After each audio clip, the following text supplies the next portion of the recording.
हमारे छत्तीसगढ़ में हर साल लगभग 90 लाख पोल्ट्री मुर्गियों का उत्पादन होता है और 2000 करोड़ अंडों का उत्पादन होता है। कोरोना का ये जो संकट चला है और इसमें जो अफवाह फैली है कि मुर्गियों के जरिए कोरोना फैल रहा है, इसके चलते इस व्यवसाय पर बहुत बड़ा असर पड़ा।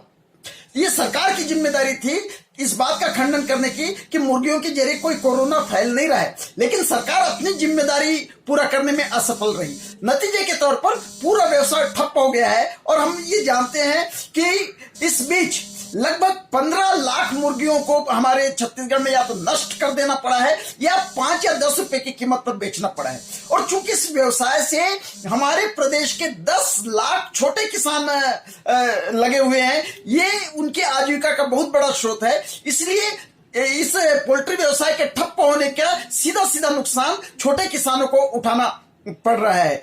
15 लाख मुर्गियां नष्ट हो गई है, लगभग 1000 करोड़ अंडों का कम उत्पादन होगा, इसका नुकसान भी किसानों को उठाना पड़ेगा। और इस प्रकार कुल मिलाकर इस कोरोना संकट में लगभग 2000 करोड़ रुपयों का नुकसान पोल्ट्री व्यवसाय को हो रहा है और छोटे किसानों को हो रहा है।